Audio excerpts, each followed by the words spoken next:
In this video, I'm going to do a comprehensive case study on low-carb dieting causing metabolic disorders and long-term weight complications in individuals who have tried low-carb diets within the last 10 years. This is going to be a complete comprehensive case study on the long-term effects of low-carbohydrate diets. And so we're going to go through very good concepts within the overall science behind your metabolism, understanding low-carb dieting and metabolic complications, 3 specific individuals who have tried low-carb diets in the past, and then we're going to actually go through how we can fix this with overall metabolic priming and glycemic control, going through exactly how your metabolism works, and then we're going to go through an actual case study of how we actually did this in active concept with one of my clients, Wayne, who got absolutely shredded eating more food. So if you're new to my channel, then stick around to the end because I'm going to show you a lot about how low-carb dieting has caused long-term metabolic complications within the last 10 years, because the fitness industry has pushed low-carb diets for the last 10 to 15 years, and now individuals are coming out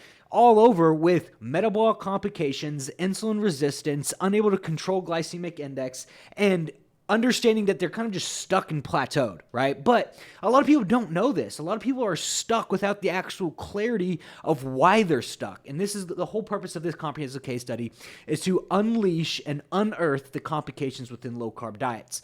So if you guys don't know me by now, my name's Adam Buttle. I'm an online metabolic specialist, and I specialize in metabolic priming and the manipulation of cellular metabolism.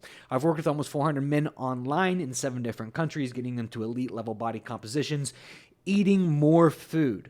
And if you don't believe me, we have over 40 case studies on our page right now going through guys who are eating more food, losing more body fat, getting to next level lean physiques, cutting out all the cardio, eating more carbohydrates, going on vacations, going out to eat on the weekends with the wives, and still maintaining a long-term lean physique.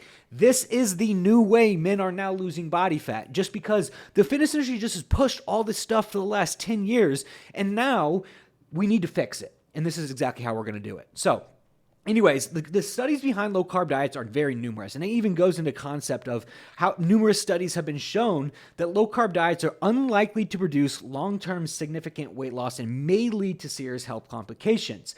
The caution of the leading medical and nutritional organizations worldwide against all low-carbohydrate diets stems from the fact that these diets greatly increase fat and protein consumption, which could lead to serious ill effects, greatly restrict consumption of essential nutrients, and low-carb diets force the body to use fat as a main energy source. However, being unrealistic and unconventional, the low-carbohydrate diet is neither palatable nor enjoyable enough to be followed for a long time, resulting in ultimately in an insignificance of difference in weight loss compared to the low-calorie, low-fat diets. Hence, the inability to conclude with confidence whether the weight loss is actually due to the low-carbohydrate diet. But understanding that, what they're trying to say is it's just not very realistic to go low carb for your entire life, okay? It's when you make very hard food rules, you make very hard consequences. When you restrict yourself highly, you're more likely to rebound, you're more likely to fall off the diet. You need something that's more sustainable. So this is my client, Wayne. He's eating 1,000 more calories a day right here at 47 years old. He's a senior VP that I work with in our program. He was on a low carbohydrate diet for a significantly long time with the last previous coach. So he works with multiple coaches online throughout the years. And all these coaches nowadays take lazy, non-systematic approaches to fat loss that don't really put into context how your metabolism and how your hormones actually work. And this is what kind of happens. You can see on the left right here, high levels of cortisol, inflammation. He's quite literally eating 1,000 more calories on the right. And at the end of the video, I'm going to show you exactly how we implement this and how we structure his macronutrients and structure his protocol to make this happen. But I want to get into understanding of the 3 specific things that we do typically see within low-carb dieters. So person A, right? Person A is overweight or simply has not been tracking calories. When person A switches over to a low-carbohydrate diet, they cut out a lot of calories, specifically bad foods, cutting out all the foods that would have carbs in them, like pizza, ice cream, candy, soda, fast food. This will just automatically, by default, put this person A into a calorie deficit. They'll lose 20 and 30 pounds, but once they add the foods back that they enjoyed eating, they just gain it back or just actually add all that weight back even plus more. So what I'm trying to say here in concept is that in a lot of cases, people who are overweight will use low carbohydrate diets and just cut out a lot of quote unquote carbs, and usually what are typically carbohydrates like pizza, ice cream, junk food. When you cut out a bunch of junk food, obviously you're going to see significant weight loss, but these guys don't track the how much, right? It's just a simple-minded way of cutting food and restricting calories. And you have to understand, if you want sustainability, you need education. If you want sustainability, you need moderation. You need to be able to eat pizza, ice cream, candy, and soda, fast food, whenever you want to, and be able to do that and enjoy these things. Because if you're going a one-sided approach and a highly restricted approach, it's only a matter of time before, you go to a wedding and you want to have a piece of cake. You go out to eat with the wife on the weekend and you want to have that dinner. Carbs are everywhere, guys. Carbs make up 80% of all nutritional value. And if you don't understand the how much, and you're just going the simple routed way of just cutting carbohydrates out, there's going to be a certain complication when it comes to wanting to have these foods. So some symptoms of these guys who just simply cut their calories, over time, you'll run into metabolic adaptations, right? So metabolic adaptations, like symptoms, include bloated gut, cognitive impairment, high levels of fatigue, loss of muscle tissue, rapid weight gain, and sex drive. So these guys are typically right under the 2,000 calorie mark, and they've been kind of plateaued there for a very extended amount of time. And they are no longer losing weight. They're no longer losing body fat. They're typically just losing muscle tissue. They seem to get really highly fatigued, really highly bloated. And this is kind of what happens. This is my client, Andres. He's down 44 pounds eating more food. Yeah, he's eating more food on the right. Yes. But you can see he followed a low carbohydrate diet and just went completely no carb for almost 2 years, right? And you can kind of see the complications that started to come with that on the left, with the bloated gut, the feelings of fatigue. And he is 44 pounds down now, eating more food. So understanding metabolic adaptation, what happens when you down-regulate your metabolism over time, is that one, when you lose a significant amount of weight, your body starts to burn less calories, right? And what metabolic adaptation is, very quickly, is called adaptive thermogenesis. It's a natural physiological response where the body reduces its resting metabolic rate, the number of calories burned at rest, in response to weight loss or calorie restriction. This adaptation helps the body conserve energy, making it harder to lose further weight and potentially leading to weight regain, right? So reduced energy expenditure, increased hunger and cravings, potential for weight regain. Metabolic adaptation is a natural survival mechanism that involved to protect against starvation. It's the body's way of slowing down energy expenditure when it senses a decrease in calories. Role on hormones like leptin, which is the satiety hormone, thyroid hormones like T3, T4, insulin are thought to play a role in mediating metabolic changes during weight loss. Metabolic adaptation can contribute to weight regain, or the body tries to return to its previous weight. And so what we're trying to say is that over time, when you start to eat less calories, your body starts to burn less calories. So let's say you start off with 3,264 calories, and you start to undereat over time, right? And you just cut out some carbohydrates, and you start to drastically decline in weight. As you decline in weight, your body declines in the amount of calories that it actually burns at rest. Okay, so let's say that you get down to that 1,800 calorie mark in calories, and then one day you decide to go out to eat, and obviously the food industry being what it is, or you just not understanding calories in general, you overeat and you eat 3,264 calories.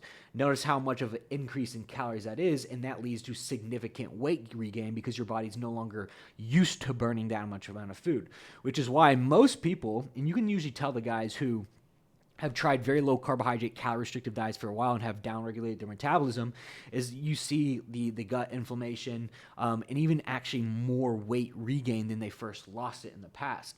And the National Institute of Health actually did a study that said 30% of people that lose 10 plus pounds actually keep it off. And that number dwindles to 15% after 2 years. So you start to think, it's why do people we don't really have a weight loss problem. We have a fat loss problem, keeping fat off problem, right? Because people are good at losing weight.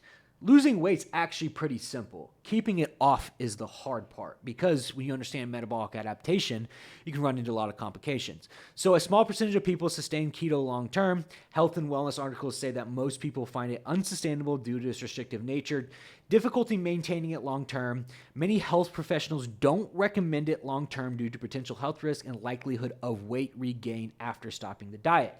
Unsustainable for most. Long-term adherence to fat, low carbohydrate diet may lead to health issues like heart rhythmic problems and exercise more difficult. raise in cholesterol levels is what we see a lot in low carbohydrate diet, because when you're in a low carbohydrate diet, by default, you'll eat more fat, which is going to raise cholesterol levels and, just bad overall health concerns.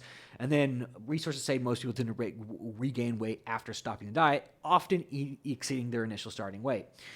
So, like with Andres right here, he was eating 1,600 calories right here.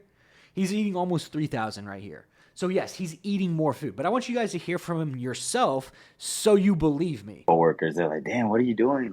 And I was like, "I'm eating more." I think in 2 weeks, out of nowhere, it just boom. It was mind blowing. Honestly, it was a mind blowing to me. I just dropped like nothing. I was like, "Whoa, okay." So you want me to eat more to lose fat? Oh, all right, let's do it. You guys almost laid out like too perfectly. That was like, oh, this that leap of faith of you gotta understand that they know what they're doing. You might be afraid, but because I know I was, that Adam and Nick have your back and they will always help you out and support you. Awesome. No matter what. I'm so freaking thankful for him for being part of the community and the group that he's building pretty much.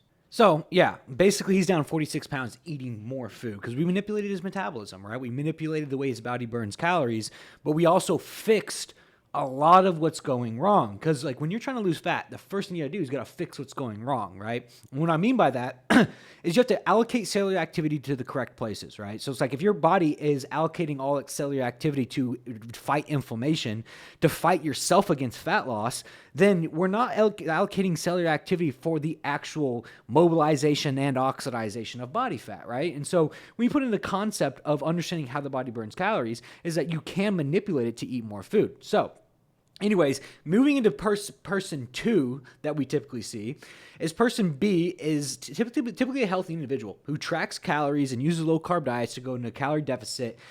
They see great progress at first, but over time, the body starts to accrue levels of cortisol from low carbohydrate intake. They downregulate their metabolism and get stuck at low calories amount. This can cause insulin resistance, impair lactate clearance. They get stuck at a low calorie amount and is unable to make any progress in lowering food or increasing cardio. So this type of person is pretty active, right? In the gym, typically. This is our bike riders, our mountain bikers, and these guys are very like athletes, right? Who use low carb diet to get to a good physique, but once they do, they downregulate their metabolism and they have the inability to clear lactate, right? Because carbohydrates directly affect performance. They affect performance in the ways that actually reduce lactate, reduce inflammation. So if you have no concept of reducing inflammation in the body, you will accrue a severe amount of inflammation on the body that, like, one, will start to restrict your body from losing body fat, right? And so, like my client Wayne right here, the symptoms of this is decline of athletic performance, high levels of fatigue and cortisol, brain fog, digestive issues, loss of muscle tissue, and sex drive decline. So these guys are not guys that don't know what they're doing. It's just they've been dieting too hard for too long. They're usually typically stuck around 1,800 to 2,000 calories, highly inflamed, sleep's terrible. It's hard to get to work sometimes. It's hard to perform at work. The performance in the gym's not as good. And these guys typically, too, have like insulin resistance, which means like they add any more carbohydrates back, they might get a little bit inflamed. They might feel a little bit drowsy. They might gain a little bit of weight, like water retention, pretty quickly. And this is exactly where my client Wayne was, right? And you can see on the left right here, he looks soft, right? He's in no way out of shape. He's in no way obese, but he doesn't have this tight, dry look that people are typically looking for. Type B person is somebody who's already well motivated. He's already well disciplined. They just don't have the correct plan. They're at an end of a one-way street over 5 to 10 years of dieting on low carbohydrate diets. So the adaptive glucose intolerance in these people is kind of where it really tends to start to define itself. The decline of glucose regulation. If you don't use it, you lose it.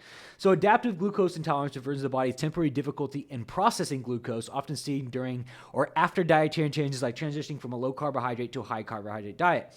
Like the guys who try to add carbohydrates after being in a super low carbohydrate diet and gain weight back very rapidly. And then they just go back to doing what they've always done before because they don't know what else to do. So it's neurophysiological response, the body adjusts a new fuel source, right? It's a temporary impairment, dietary transition, and reduced insulin sensitivity, delayed glucose uptake, and a metabolic adjustment. So, like, Where this comes in is that they did a 30-year study on the morbidity and mortality after lifestyle intervention for people with impaired glucose tolerance, 30-year results of a diabetes prevention outcome study. So what they found in this study is that people with higher levels of insulin had actually better control over glucose levels.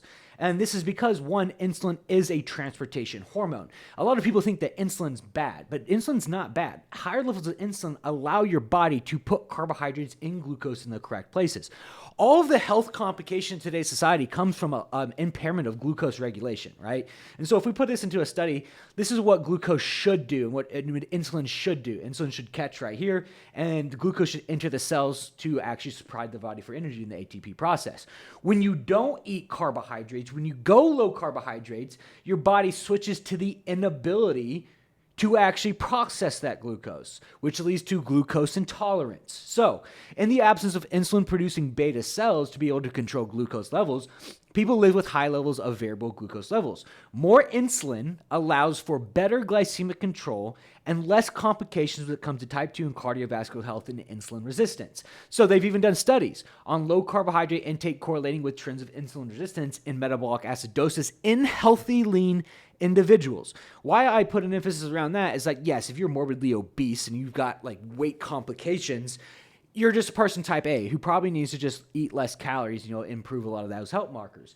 But these guys right here are healthy, lean individuals, athletic performers who have tried low carb diets and now they've given themselves insulin resistance and glucose intolerance.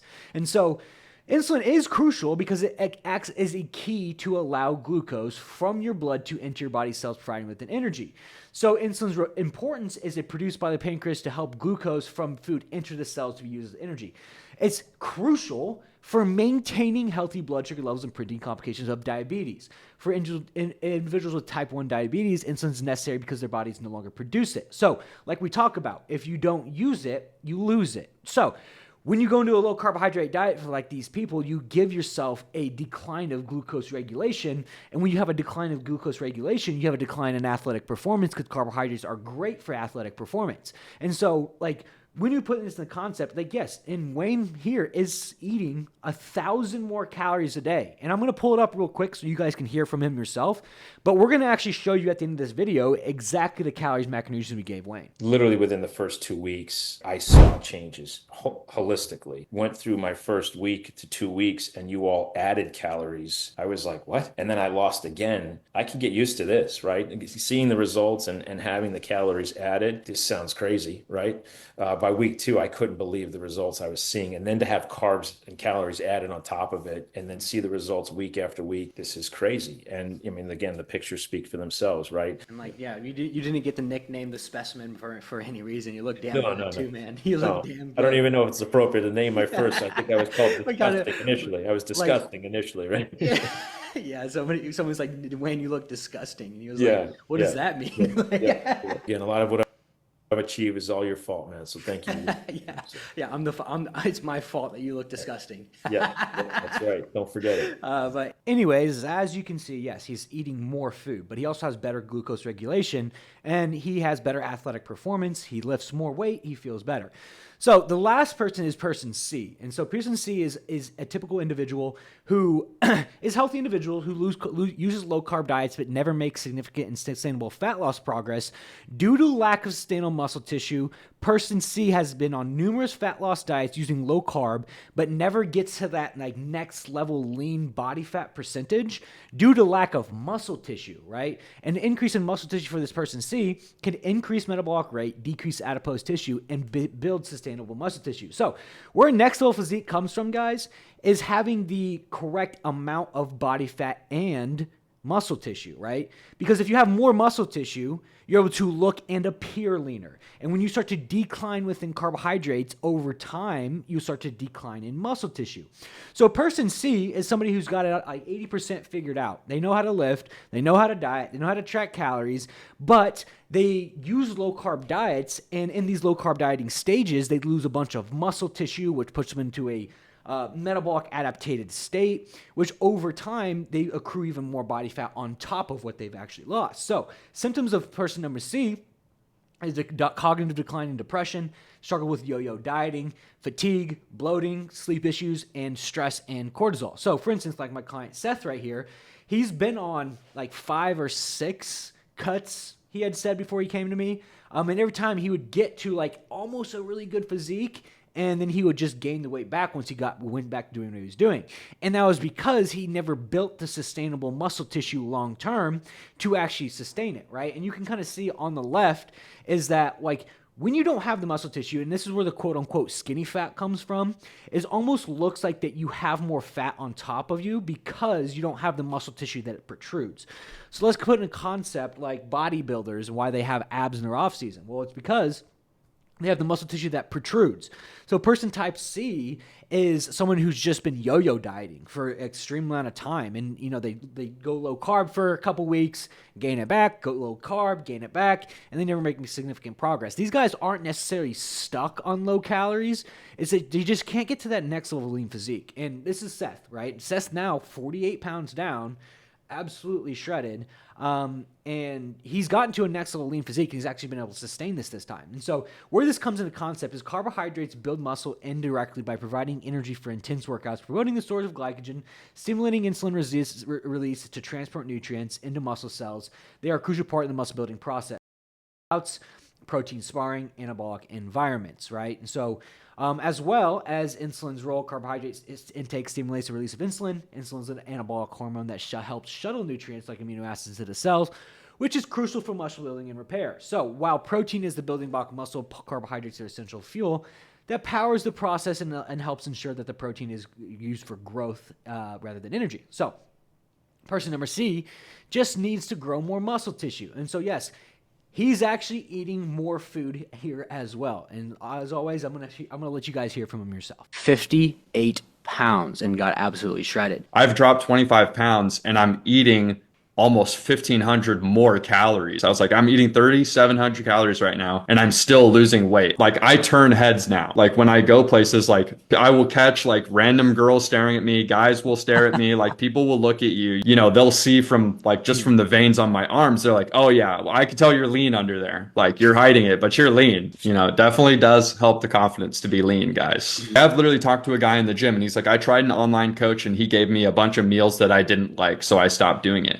And like, it's not like that when you're with Adam. All the modules and stuff has taught me so much in terms of like supplements, digestion, what foods to eat, how to go about it. Yeah, so he ended up getting 58 pounds down. He was about 48 pounds down in this photo right here. But yeah, like I said, guys, you can manipulate the metabolism when you have the correct macronutrients, all right? And I'm going to show you how. So the solution is calorie control and glycemic control and metabolic priming. So first of all, what is metabolic priming? So manipulation of cellular metabolism, turning the body into food storage mode, into stimulating the BMR to energy burning mode, eating more food to burn more calories, reduction of oxidative stress and inflammation by repairing hormones through higher level nutrition strategies, focusing on raising BMR, manipulating cellular metabolism to pH, O2, and nutrient availability to stimulate the metabolism. So metabolic priming for fat loss is the process of conditioning your metabolism to efficiently burn fat before entering a calorie deficit, often by prioritizing protein, resistance training, and manage overall calorie intake and activity levels. The goal is to build a stronger, healthier metabolism and maintain muscle mass to support long-term success rather than just rapid weight loss. Key components include establishing a caloric baseline, focusing on higher protein intake, whole foods, incorporating regular resistance training, and optimizing non-exercise energy activity. So anyways, I want to understand how we put this into active concept when you understand your actual metabolism, right? So this is how your metabolism is broken down, all right? So metabolic priming is basically the preconditioning of your cells, right? The preconditioning of cellular metabolism, which I currently specialize in. So the improved body composition, muscle preservation. So within metabolic priming, implementation of resistance training to incorporate regular resistance training to build, maintain muscle tissue, which increases your metabolic rate. So improvement of body composition, muscle preservation. When you improve metabolic rate, muscle is metabolically active, and maintaining lean muscle mass helps sustain your resting metabolic rate. And also prevents weight regain, right? Which is like a big thing we see in low carbohydrate diets is that like weight regain is very, very prominent. So protein's impact on satiety and metabolism makes it an efficient tool for preventing weight regain after you lost it. So activity levels in NEAT, right? So energy levels within NEAT. And so like non-energy activity thermogenesis makes up 15% of how you burn calories at rest. This is like walking. So within our clients, we add like 10,000 steps, 8 to 10,000 steps per day, which impacts overall non-energy activity thermogenesis, right? And that's a big factor when it comes to overall optimizing NEAT. So carbohydrates can indirectly affect NEAT by influencing energy levels. As the body primarily uses carbohydrates for fuel, when you consume sufficient carbs, you have more ready available energy to perform everyday activities. So carbs are the body's primary source of energy, meaning adequate carb intake can psychoactively improve non-energy activity thermogenesis. So what that means is that like when you have more energy, you just move more, like you're more active, you run around more. So anyways, going into how like calories broken down in the digestive process. So with NEAT as well, we have the thermic effect of food, which makes up another 10 to 50% of how your calories are burned per day.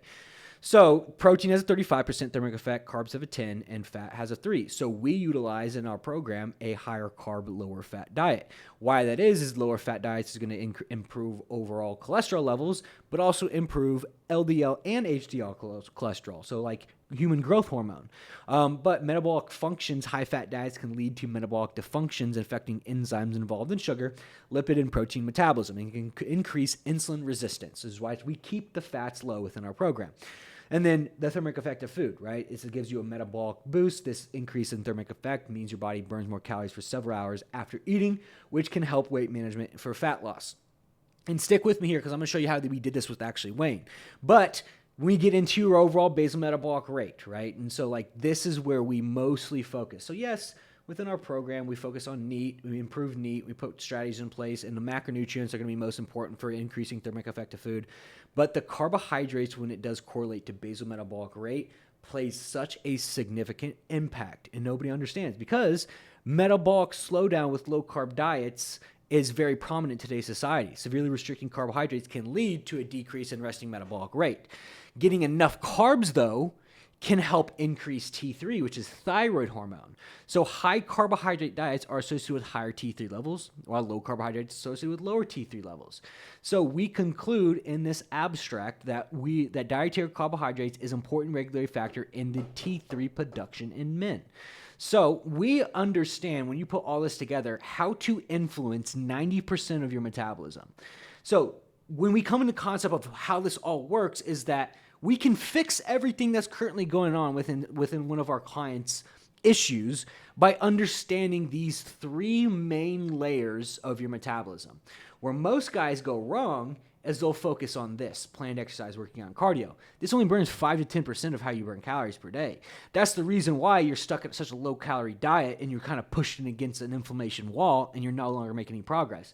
You've down-regulated the biggest part of your metabolism while you're focusing on the smallest part of your metabolism, which is never going to work. All right. So how do we put this all into a concept? By, first of all, we got to decrease cortisol levels, right? And so let me pull this down and I'm going to show you how we actually did this in active concept with our client Wayne. So here's how Wayne came to us at 165, right? So right off the bat, you can see how he's pretty highly inflamed right here. We need to fix this first of all. Why? It's because carbohydrates can reduce cortisol by stimulating insulin release, which acts as an antagonist to cortisol, therefore lowering it, right? Insulin and cortisol antagonism. When you eat carbohydrates, your body releases insulin, produce the glucose. Insulin and cortisol are antagonist hormones, meaning that rise in one can lead to a decrease in other. So rise in carbohydrates, serotonin, and mood regulation. So carbohydrates can increase level of serotonin in the brain, which is a neurotransmitter within the role of regulating moods of feeling of calmness, feelings of increasing sleep, right? And better sleep patterns. But where we wanted to do from a concept of what we needed to do with Wayne is we need to reduce cortisol levels, right? So low-carb diets can increase cortisol levels primarily through the body's stress response to reduce carbohydrate intake. So we need to fix this. And this is exactly where his calories were at when he came to us. 1,700 calories, 157 grams of protein, 112 grams of carbs, and 59 grams of fat.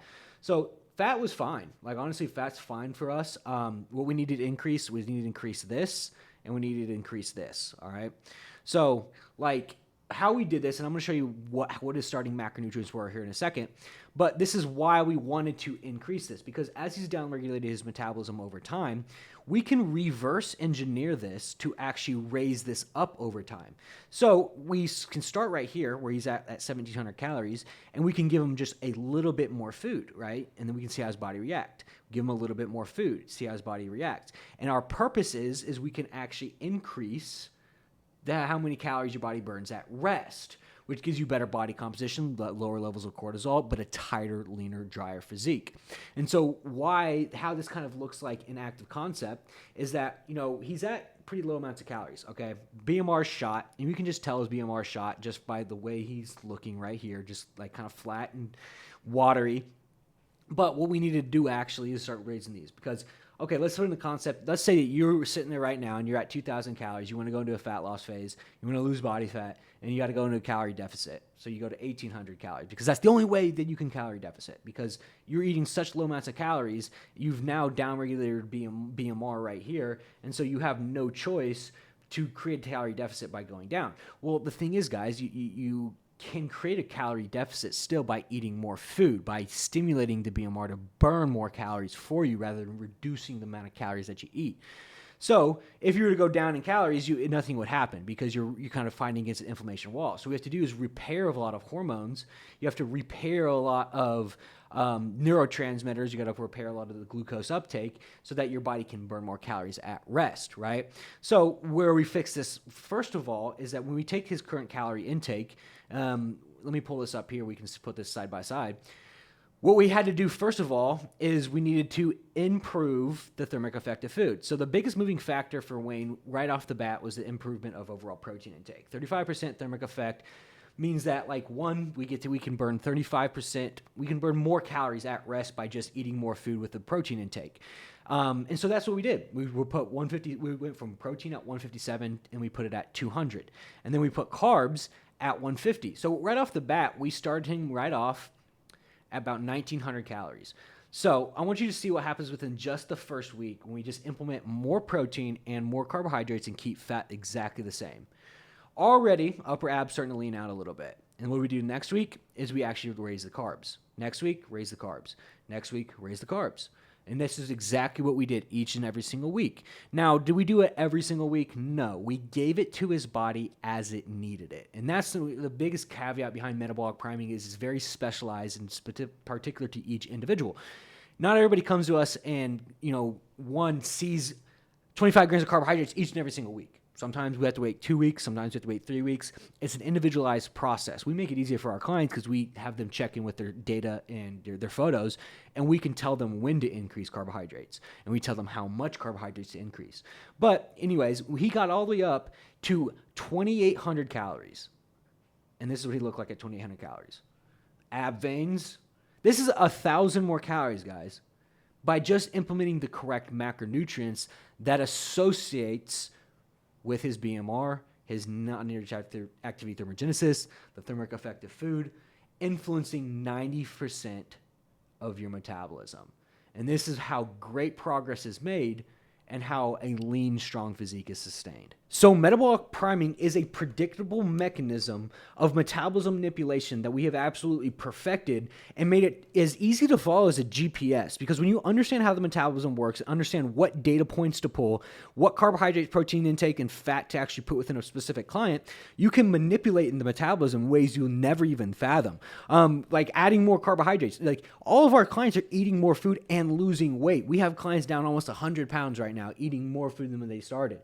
So it's like when you understand how the metabolism works on a deeper level, you can have 90% more control over fat loss.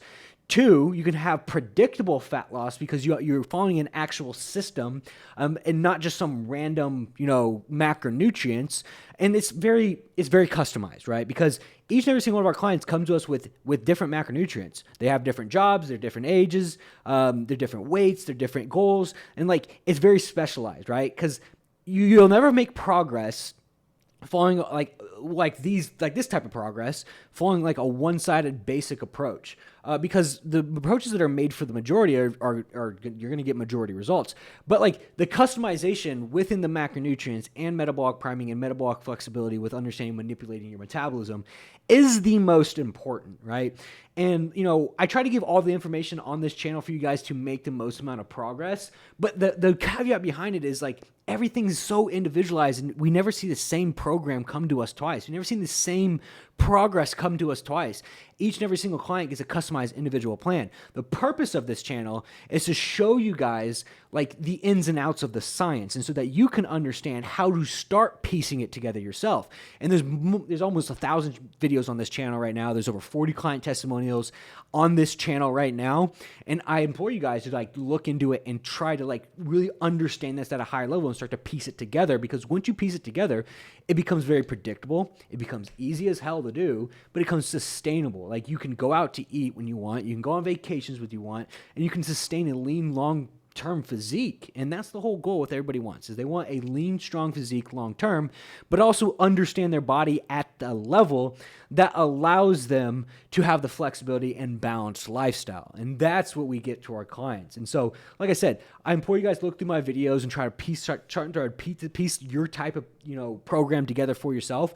But if you're somebody who just wants the easy way and wants to just mapped out for them within a couple days, there's going to be a link in the description of this video. Take you through kind of metabolic priming in our program. You're getting on a call with us and the team, and if we think you're a good fit, we'll get you rocking and rolling, because we make it so simple for each and every single one of our clients.